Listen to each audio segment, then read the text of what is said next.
पिछले वीडियो में हम लोग सिंथेटिक फाइबर्स के बारे में पढ़े थे और उसके कई टाइप के बारे में भी पढ़े, जैसे रेयॉन, नायलॉन, पॉलिएस्टर। तो उसके आगे से आज हम लोग शुरू करेंगे, जिसमें नेक्स्ट है आपका acrylic. Acrylic fibres are synthetic fibres made from polyacrylonitrile. यानी ये एक्राइलिक फाइबर जो होता है ये एक सिंथेटिक फाइबर है और ये बना होता है पॉलीएक्राइलोनाइट्राइल का। इसका मतलब क्या है, ये एक मॉलिक्यूल है, ठीक है। एक्राइलोनाइट्राइल एक मॉलिक्यूल है जिसके चेन से ये एक्राइलिक फाइबर बनता है।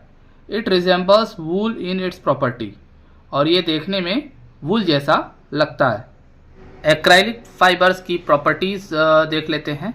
It is soft and warm like wool and light in weight. जैसा कि आपने जाना कि एक्राइलिक जो होता है वूल जैसा होता है, तो ये वूल जैसा सॉफ्ट भी होता है और वार्म भी रखता है और वेट में लाइट भी होता है। इट इज़ रिंकल रेजिस्टेंट, इसका मतलब कि ये सिकुड़ता नहीं, ठीक है। It is relatively a cheap fabric, यानी ये काफ़ी सस्ता है।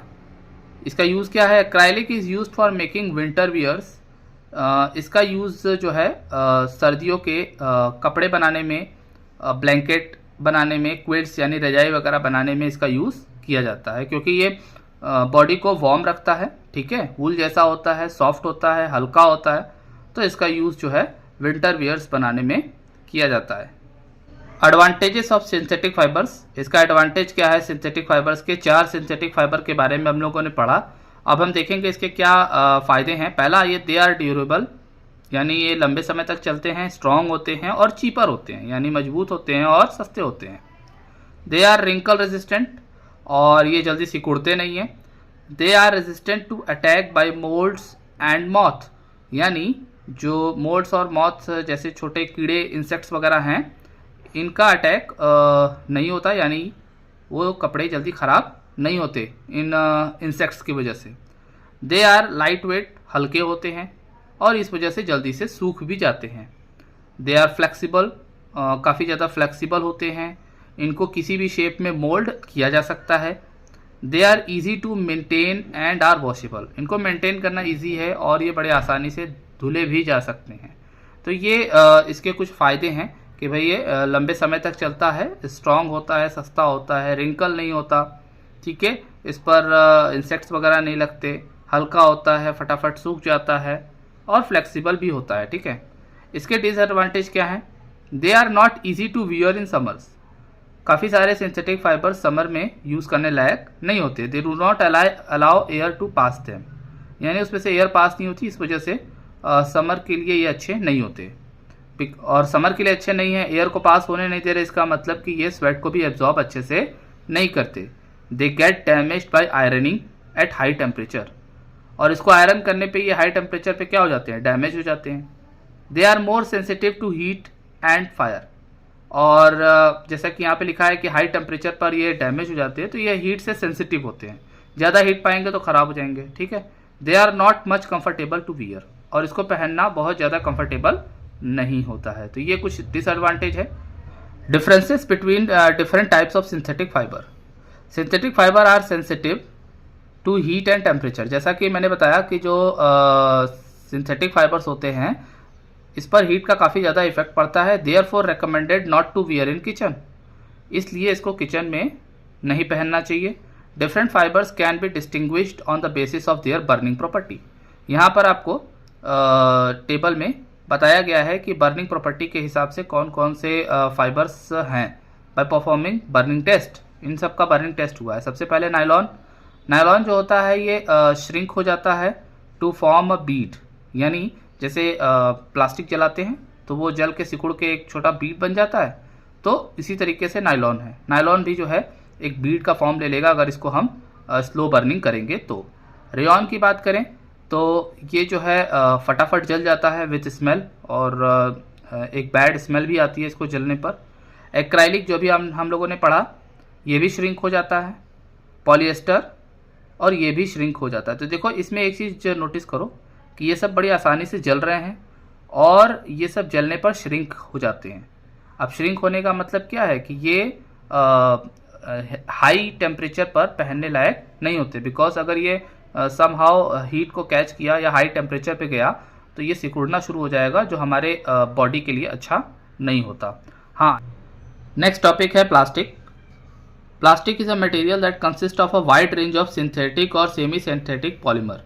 यानी प्लास्टिक एक ऐसा मटेरियल है जो सिंथेटिक पॉलीमर या सेमी सिंथेटिक पॉलीमर का बना होता है। पॉलीमर्स का मतलब क्या होता है? एक चेन, मॉलिक्यूल्स की चेन, जिससे कि सिंथेटिक फाइबर बनाया जाता है। तो प्लास्टिक भी एक सिंथेटिक मटेरियल है, ठीक है, सिंथेटिक कहो या सेमी सिंथेटिक कहो, दैट आर मैलिएबल। प्लास्टिक जो होता है वो मैलिएबल होता है। मैलिएबल का मतलब ऐसा सब्सटेंस जिसको हम पतले पतले लेयर में कन्वर्ट कर सकते हैं, उसे कहा जाता है मैलिएबल। तो प्लास्टिक की भी पतली लेयर बनाई जा सकती है। एंड कैन बी मोल्डेड, और इसको हम किसी भी शेप में ढाल सकते हैं, ठीक है। तो ये मैलिएबल होता है और इसको मोल्ड किया जा सकता है किसी भी शेप में। These are derived from petrochemicals, crude oil is the main source. यानी ये जो प्लास्टिक्स हैं ज़्यादातर ये पेट्रोकेमिकल्स से बनाए जाते हैं, जैसे कि crude oil. Until now a wide range of plastic have been discovered. अब तक कई तरीके के प्लास्टिक्स डिस्कवर किए जा चुके हैं साइंटिस्ट्स के द्वारा। Plasticity is the major property of the plastic due to which they are able to irreversibly deform. यहाँ कहना चाहता है कि जो प्लास्टिक्स होते हैं उसकी सबसे बड़ी प्रॉपर्टी यही होती है कि वो प्लास्टिसिटी होते हैं। मतलब इसका मतलब क्या है प्लास्टिसिटी का मतलब? इसका मतलब है कि ये डिफॉर्म नहीं होते, यानी ये ख़राब नहीं होते बिना ब्रेक हुए। मतलब ऐसे कह सकते हो कि एक सर्टेन लेवल तक, ठीक है, एक सर्टेन हीट तक ये जल्दी ख़राब नहीं होते, ये डिफॉर्म नहीं होते। समझ में आ रही बात? Depending on their reaction to heat, plastic can be classified into 2 groups. Heat के अकॉर्डिंग देखा जाए, हीट के इफेक्ट को देखा जाए, तो प्लास्टिक की 2 कैटेगरीज होती हैं, थर्मोप्लास्टिक और थर्मोसेटिंग प्लास्टिक, ठीक है। थर्मोप्लास्टिक क्या है? Thermoplastic are those plastics that do not undergo any change in their chemical composition on repeated heating to soften them to get different shapes. Thermoplastic ऐसे plastic हैं जिनको जो है हीट करने पर, लगातार या बार बार हीट करने पर सॉफ्टन किया जा सकता है और डिफरेंट शेप में ढाला जा सकता है। जैसे पॉलीथीन हो गया, पॉलीविनाइल हो गया, पॉलीविनाइल क्लोराइड हो गया, ठीक है। तो ये जो प्लास्टिक्स हैं इनको थर्मोप्लास्टिक इसलिए कहा जाता है बिकॉज इसको दोबारा से हीट करके, सॉफ्टन करके दूसरे शेप में ढाला जा सकता है। लेकिन थर्मोसेटिंग प्लास्टिक कौन से प्लास्टिक होते हैं? जिनको एक बार आपने हीट कर लिया, ठीक है, तो उसके बाद जो बन जाएगा उसको दोबारा से सॉफ्ट करके दूसरी सब्सटेंस नहीं बनाए जा सकते। ऐसे कह सकते हो कि थर्मोप्लास्टिक जो हैं इनको दोबारा से रिसाइकल किया जा सकता है और थर्मोसेटिंग को नहीं किया जा सकता। इसका एग्जांपल है bakelite, melamine. Various plastics and there uses, यानी आपको यहाँ पर बहुत सारे प्लास्टिक्स दिए गए हैं और उसकी प्रॉपर्टीज़ एंड यूजेस बताए गए हैं, ठीक है। जैसे यहाँ लिखा है लो डेंसिटी पॉलीथीन, जो कि एक प्लास्टिक है लो डेंसिटी का। ये केमिकली इनर्ट होता है, फ्लेक्सिबल होता है, इंसुलेटर होता है। केमिकली इनर्ट का मतलब अनरिएक्टिव, यानी ज़्यादा रिएक्ट नहीं करता, फ्लेक्सिबल होता है और ये हीट को ट्रांसफ़र नहीं करता, उसी को इंसुलेटर कहा जाता है। जैसे कि आपका टॉय हो गया, फ्लेक्सिबल पाइप्स हो गए, है ना। इसके अलावा इलेक्ट्रिकल वायर की कवरिंग हो गई, ठीक। हाई डेंसिटी पॉलीथीन की बात करें तो ये इनर्ट होते हैं, ठीक है, और जैसे कि ये इनर्ट है यानी रिएक्ट नहीं करते ज़्यादा, थर्मली स्टेबल होते हैं, टफ होते हैं। इसके अलावा इनकी टेंसाइल स्ट्रेंथ ज़्यादा होती है। पिछले वीडियो में मैंने बताया था टेंसाइल स्ट्रेंथ का मतलब वो जल्दी टूटते नहीं है, ये उसकी प्रॉपर्टी होती है। जैसे कि बॉटल हो गया, पाइप हो गया, ठीक है, इनर वायर कवर हो गया, ठीक, प्लास्टिक बैग्स, तो ये सब काफ़ी टफ होते हैं और इनकी टेंसाइल स्ट्रेंथ ज़्यादा होती है। फिर आपका है पॉलीप्रोपाइलीन, रेजिस्टेंट टू केमिकल्स, यानी इस पर केमिकल का बहुत ज़्यादा इफेक्ट नहीं पड़ता। हाई टेंसाइल स्ट्रेंथ, जैसा कि मैंने बताया, काफ़ी मजबूत होते हैं। इसका यूज़ कहाँ किया जाता है? ऑटो पार्ट्स में। ऑटो पार्ट्स समझते हो आप लोग, जो भी व्हीकल्स होते हैं उनके पार्ट्स बनाने में, इंडस्ट्रियल फाइबर बनाने में, फूड कंटेनर बनाने में जिसमें फूड रखा जाता है, इसके अलावा डिश वेयर और रैपिंग मटेरियल की तरह भी जो मटेरियल यूज़ किए जाते हैं रैपिंग के लिए, उसमें भी इसका यूज़ किया जाता है। इसके अलावा है पॉलीस्टरीन, थर्मल इंसुलेटर होता है, यानी इस पर हीट पास नहीं होती है। ज़्यादातर प्लास्टिक में हीट पास नहीं होती है। Properties depend on the form, और इसकी बाकी प्रॉपर्टीज़ डिपेंड करती है किस फॉर्म में इसको यूज़ किया जा रहा है। जैसे कि इसको डिशेस बनाने में यूज़ किया जाता है, सीडी केस, प्लास्टिक कटलेरी यानी जो भी प्लेट्स वगैरह हैं उसको बनाने के लिए इसका यूज़ किया जाता है। इसके बाद है polytetra फ्लोरोएथिलीन, not affected by heat, यानी इस पर हीट का कोई इफेक्ट नहीं होता है और ये भी केमिकली इनर्ट है, स्लिपरी है यानी काफ़ी चिकना होता है। नॉन स्टिक कुकिंग यूटेंसिल्स जो हमारे पास होते हैं किचन में, उसको इसी प्लास्टिक से बनाया जाता है।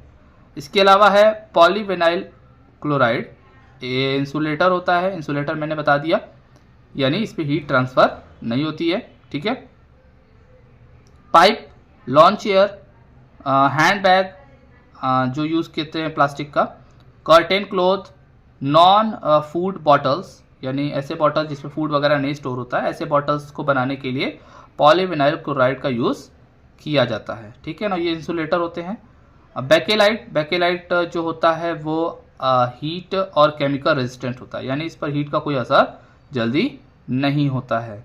ठीक है। इसका यूज़ जो है इलेक्ट्रिकल डिवाइसेस बनाने में करते हैं। इसके अलावा ब्रेक पैड्स जो लगते हैं। इसके अलावा इंसुलेशन ऑफ वायर के इंसुलेशन में इसका यूज़ किया जाता है, यानी वायर के ऊपर लगाया जाता है ताकि इलेक्ट्रिसिटी हमको इफेक्ट ना करे। इसके अलावा बैकेलाइट का यूज़ यूटेंसिल्स वगैरह में भी करते हैं, बर्तन वगैरह में भी। तो ये देखिए बहुत सारे प्लास्टिक्स और उसकी प्रॉपर्टीज़ और उसके यूजेस बताए गए हैं। ठीक है। तो ये सब देखिए हमारी लाइफ में कितना इंपॉर्टेंट है। कुछ प्लास्टिक के कैरेक्टरिस्टिक्स पढ़ते हैं। प्लास्टिक जो होता है वो कंडक्टेंस कैपेसिटी रखता है। इसका मतलब क्या है? Plastic is a poor conductor of heat and electricity. ठीक है। प्लास्टिक जनरली पुअर कंडक्टर होता है हीट और इलेक्ट्रिसिटी का। आपने पीछे देखा ज़्यादातर वो क्या है, इंसुलेटर है। This property makes it very suitable to make handles of electrical appliances. इसीलिए प्लास्टिक का ही बनाया जाता है इलेक्ट्रिकल अप्लायंसेस के सारे हैंडल्स, है ना। इसके अलावा किचन में जो बर्तन होते हैं उनके handles, cover of electric wires, जो वायर्स होते हैं उसके कवर, है ना, किचन वेयर, ये सब जो है इसीलिए प्लास्टिक के बनाए जाते हैं क्योंकि ये हीट और इलेक्ट्रिसिटी को कंडक्ट नहीं करते। तो ये प्लास्टिक की क्वालिटी होती है। नेक्स्ट है आपका रिएक्टिविटी। जैसा कि पीछे आपने देखा कि ये केमिकली इनर्ट होते हैं, यानी plastic is non reactive to air, यानी वाटर और एयर से ज़्यादा रिएक्ट नहीं करते। साथ ही साथ बहुत सारे केमिकल से भी रिएक्ट नहीं करते। Hence it does not get rust. इस पर रस्ट नहीं लगेगा भाई, हवा से और पानी से जब रिएक्ट नहीं करेगा तो रस्ट नहीं लगेगा। इस वजह से ये सूटेबल होते हैं क्या बनाने के लिए? वाटर बॉटल्स बनाने के लिए। उसमें पानी का असर नहीं होता है। वाटर टैंक बनाने के लिए, पाइपलाइन बनाने के लिए, फर्नीचर, किचन कंटेनर। ठीक है। तो ये ड्यूरेबल हो जाता है, लंबे समय तक चलता है क्योंकि ये इनर्ट होता है, अनरिएक्टिव होता है with air, water and some chemicals. Strength and durability की बात करें तो ये भी आपने पीछे देखा कि ड्यूरेबल होते हैं, मजबूत होते हैं। प्लास्टिक जो होते हैं हल्के भी होते हैं, सस्ते भी होते हैं और ड्यूरेबल भी होते हैं। तो भाई ये सारी क्वालिटीज़ अच्छी हैं। Due to this property it has a wide range of application. हल्के, सस्ते और स्ट्रॉन्ग होने के कारण इसका ज़्यादा यूज़ किया जाता है। जैसे कि किचन यूटेंसिल्स बनाने में, किचन के बहुत सारे बर्तन के हैंडल वगैरह, जैसे ऊपर आपने देखा है ना, pencil box, polythene, aircraft, furniture, बहुत सारी चीज़ें बनती है क्योंकि ये ड्यूरेबल होता है, स्ट्रेंथ इसकी ज़्यादा होती है, यानी मजबूत भी है और हल्का भी है। ठीक है। नेक्स्ट है आपका biodegradable and non biodegradable. Most forms of plastics are non biodegradable, यानी ज़्यादातर प्लास्टिक्स जो होते हैं वो नॉन बायोडिग्रेडेबल होते हैं। आपको मैंने पिछले वीडियो में बताया था नॉन बायोडिग्रेडेबल का मतलब ये डिकम्पोज नहीं होते। ठीक है। That is they do not decompose to take long time to decompose. इनको डिकम्पोज करने में कई 100 साल लग जाते हैं। This property of plastic has made it a major problem for the environment. ये हमारे इन्वायरमेंट के लिए एक प्रॉब्लम क्रिएट करता है, इसीलिए कहा जाता है प्लास्टिक का यूज़ कम करें। लेकिन अगर इसके नॉन बायोडिग्रेडेबल होने की प्रॉपर्टी को छोड़ दें तो बाकी प्रॉपर्टीज़ हमारे लिए कहीं ना कहीं यूज़फुल है। ठीक है ना। जैसे कि यहाँ पे बताया गया ना कि हीट और इलेक्ट्रिसिटी को कंडक्ट नहीं करता तो बहुत सारी चीज़ें बनाई जा सकती हैं। रिएक्ट नहीं करता तो वाटर बॉटल जैसी बहुत सारी चीज़ें बनाई जा सकती हैं। स्ट्रॉन्ग होता है, ड्यूरेबल होता है और जल्दी ख़राब नहीं होता। लेकिन ये जल्दी ख़राब नहीं होता तो इस वजह से ये इन्वायरमेंट में प्रॉब्लम क्रिएट करता है, क्योंकि ये कई सौ सालों तक अर्थ पर मौजूद रहने वाला है, और जब ये रहेगा तो इन्वायरमेंट को नुकसान पहुंचाएगा। Problems with plastic. प्रॉब्लम्स की बात हो रही थी कि ये नॉन बायोडिग्रेडेबल होते हैं, तो यहाँ पर हेडिंग ही आ गया, दो plastic has become essential and is being used for many purposes. भाई ये बहुत ज़रूरी हो गया, इसेंशियल हो गया है, और इसके बहुत सारे यूजेस हैं हमारे लाइफ में। Unknowingly we are creating a lot of plastic waste. अब हम ना जानते हुए भी और ना चाहते हुए भी बहुत सारा प्लास्टिक वेस्ट क्रिएट कर रहे हैं, विच इज़ हैज़ार्डियस, जो जानलेवा हो सकते हैं। ठीक है, मतलब इन्वायरमेंट के लिए बहुत नुकसानदेह है, और इन्वायरमेंट के लिए नुकसानदेह है तो हमारे लिए भी है, क्योंकि हम लोग इसी इन्वायरमेंट में रहते हैं। Since plastic is non biodegradable it gets on accumulating in the surrounding. ये नॉन बायोडिग्रेडेबल होता है, इसलिए जमा होता जा रहा है। जैसा कि मैंने बताया, कई सौ साल लगते हैं इसको डिकम्पोज होने में, यानी जो लगातार प्लास्टिक बन रहे हैं वो अर्थ पर अभी 600-800 साल तक रहने वाले हैं। बर्निंग ऑफ प्लास्टिक रिलीजेस, अब सोचो उसको जला दिया जाए तो ख़त्म हो जाएगा, तो जलाने से बहुत सारे हार्मफुल गैसेस निकलते हैं। ठीक है, it can not be disposed by burning, इसीलिए बर्निंग भी नहीं कर सकते। Disposal of plastic is a major concern. Plastic का डिस्पोजल एक बहुत बड़ा चिंता का विषय है। As a result we are generating a large amount of plastic waste, और इस वजह से बहुत सारा प्लास्टिक वेस्ट क्रिएट हो रहा है। Since plastic is non biodegradable plastic waste is getting accumulated, यही बात ऊपर भी लिखा था कि भाई प्लास्टिक जमा होता जा रहा है। Government of country has taken initiative by putting ban on polythene. Government कोशिश कर रही है, एक स्टेप ले रही है कि भाई प्लास्टिक को बैन कर दिया जाए। ठीक है, and has put extra cost for it to reduce its usage of people. भाई लोग इसको यूज़ कम करें, इसलिए बैन लगा दिया गया बहुत सारे पार्ट्स में, और फाइन लगाया जा रहा है। There is a need to cause self awareness, लेकिन ये इस तरीके से बंद नहीं होगा, इसके लिए हमको सेल्फ अवेयर होना जरूरी है।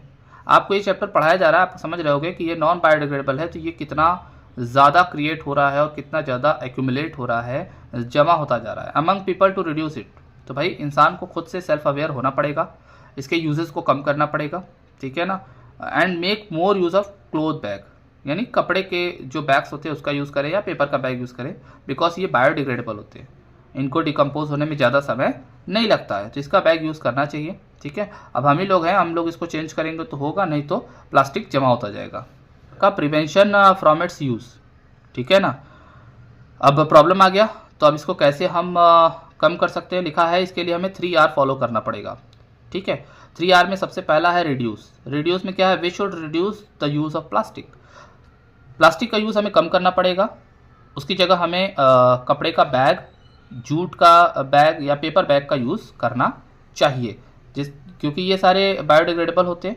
ठीक है, तो इसका यूज़ करेंगे तो ज़्यादा अच्छा है। सेकेंड है R, reuse. Plastic containers can be reused to some cycles. Empty jars and bottles can be used for keeping other items. और हमारे घर में जो भी जार वगैरह या बॉटल्स वगैरह खाली होते हैं, तो उसका यूज़ हमें दूसरी चीज़ों को स्टोर करने में करना चाहिए। नेक्स्ट है आपका रिसाइकल। तो रीयूज़ हम कर सकते हैं, और रिड्यूस यानी उसका यूज़ कम करके प्रॉब्लम को कम कर सकते हैं, उसको रीयूज़ कर सकते हैं, उसको रिसाइकल भी कर सकते हैं। थर्मोप्लास्टिक कैन बी रिसाइकल, मैंने पीछे बताया इसको रिसाइकल किया जा सकता है। तो इसको वेस्ट में फेंकने के बजाय इन प्लास्टिक्स को हमें क्या करना चाहिए, रिसाइकलिंग इंडस्ट्रीज़ में भेजना चाहिए। ठीक है, जैसे कि टॉयज़ हो गए, बकेट्स हो गए, और बहुत सारे ऐसे प्लास्टिक्स होते हैं जो कि रिसाइकलेबल होते हैं, तो इन्हें हमें रिसाइकलेबल इंडस्ट्री में भेजना चाहिए। तो ये 3R को फॉलो करके हम प्लास्टिक के से होने वाले प्रॉब्लम्स को कम कर सकते हैं।